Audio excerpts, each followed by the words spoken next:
সম্মানিত ফেসবুক অঙ্গনের ভাই ও বোনেরা, আসসালামু আলাইকুম।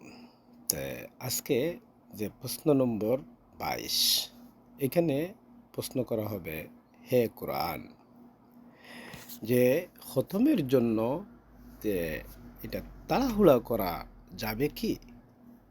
এটা আমাদের বেশিরভাগ এটা করা হয়। যে এখানে আমরা উত্তর দেখবে জি না। এটা কোরআনটা যখন পড়বেন তাহলে ধীরে স্থিরে কোরআনটা পড়বেন। এখানের উত্তরটা আসছে গিয়া সূরা মুজাম্মিলের ৪ নম্বর আয়াত। আমরা দেখি সূরা মুজাম্মিলের ৪ নম্বর আয়াত।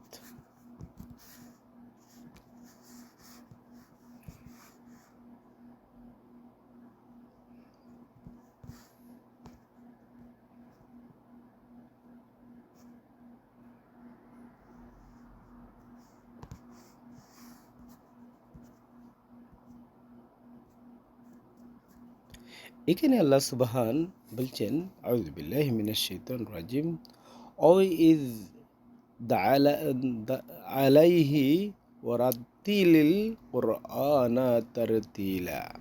এখানে বলা হয়েছে অথবা তার চেয়ে একটু বাড়াও আর স্পষ্টভাবে ধীরে ধীরে আবৃত্তি কোরআনটা পড়ো। এখানে বলা হয়েছে।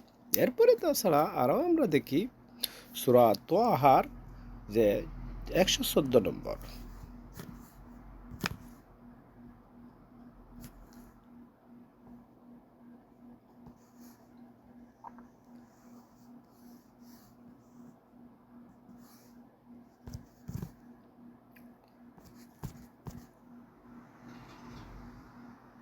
এখানে দেখেন সূরা তোহার যে ১১৪ নম্বর আয়াতের মধ্যে আল্লাহ বলছেন, সুতরাং আল্লাহ মহান, যিনি সত্যর কাছে অধিপতি, তোমার প্রতি ওহী সম্পূর্ণ হওয়ার পূর্বে তুমি কুরআন পাঠে তাড়াহুড়া করো না, এবং তুমি বলো, হে আমার রব, আমার জ্ঞান বৃদ্ধি করে দেন। দেখছেন কত সুন্দর, তাড়াহুড়া না করার জন্য এই কথাটাই বলা হয়েছে। এরপরে আমরা দেখব সূরা আল কিয়ামার ১৬।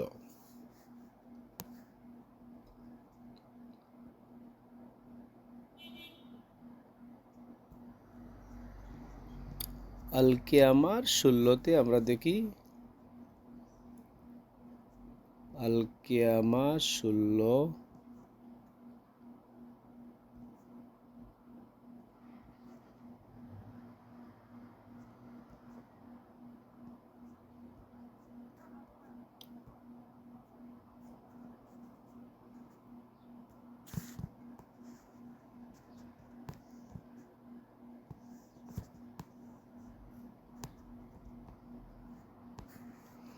এখানে বলা হয়েছে, লা তাহাররিক লা তাহাররিক বিহি লিসানাকা লিতাআজালা বিহি। যে এখানে বলা হয়েছে, কোরআন তাড়াতাড়ি আয়াত্ত করার উদ্দেশ্য তুমি তোমার জিহ্বাকে দ্রুত আন্দোলিত করো না। চিন্তা করছেন খুব সুন্দরভাবে। এই হলো কি, যে কোরআনটা আমাদের হাফিজগঞ্জ যে হিসাবে যে খতম পুরা করার জন্য যে তাড়াহুড়া করে এটা না পড়ার জন্য আল্লাহ এখানে আদেশ দিছেন। এটা আপনারা পড়বেন। ও আখির দাওয়ানা আলহামদুলিল্লাহি রাব্বিল আলামিন।